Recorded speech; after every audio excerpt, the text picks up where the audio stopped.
At Hope Memorial Chapel in Biddeford, a service for Don Lessard. He passed away in December at the age of 93. He was a proud Marine, served during the Korean conflict. He met Terry Brunel at a dance. He took her to her high school prom. They married in September 1959. They had 10 children, 26 grandchildren, and 2 great-grandchildren. She passed away in June, 6 months before her husband.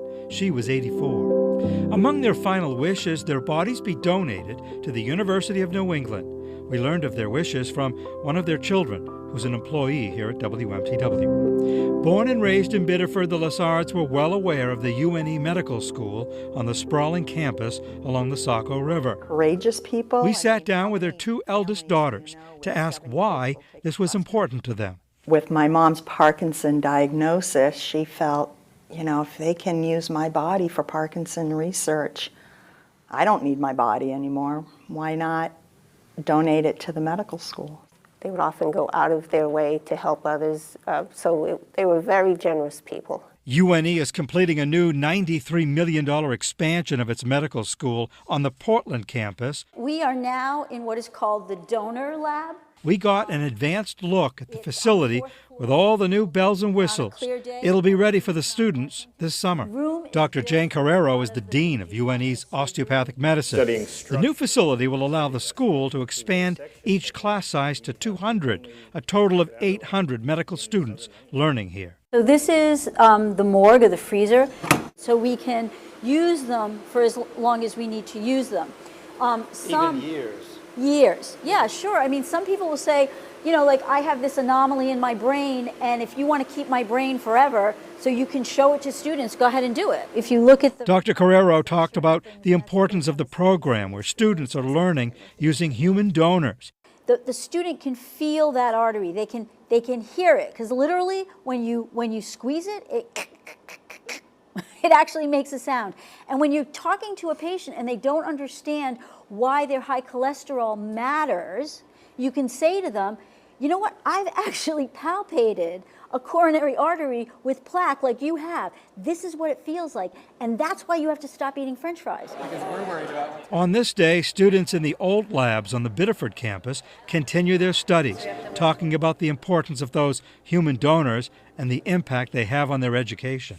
The first day in the anatomy lab is a profound personal experience, and I would rate that on par with, say, the day of your wedding or the birth of a child. It is a flashbulb memory that I will keep for the rest of my life. I'm calling my dad saying I just held a human's heart, and I'm able to see my patient has a pacemaker, and I've never seen that before, and just be able to have the opportunity. The donors are eventually cremated and the remains returned to the family. Each fall, the students hold a memorial service on campus where they meet the families and share stories. It's really touching. I mean, these students, they become attached to their donor. These are our first patients, and we learned so much from them in a way that we're never going to be able to learn when we're looking at a textbook.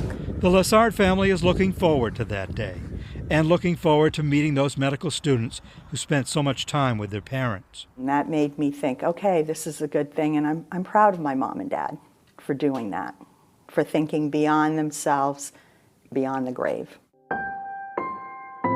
Don and Terry were together for 64 years. Jocelyn and Ann say their parents were together until the end, even sharing a room at the nursing home. There are so many pictures of the life they shared together, but there's one they will never forget. 6 days before our mom died, we were there on a Saturday night, and my dad was holding my mom's hand like this. It's just symbolic of how they loved each other. A special thank you to the Lessard family for sharing this very personal story with us, and for the University of New England for allowing us to shine a spotlight on this anatomical donation program. If you'd like to learn more, simply reach out to the University of New England. I'm Jim Keithley for Maine's Total Coverage.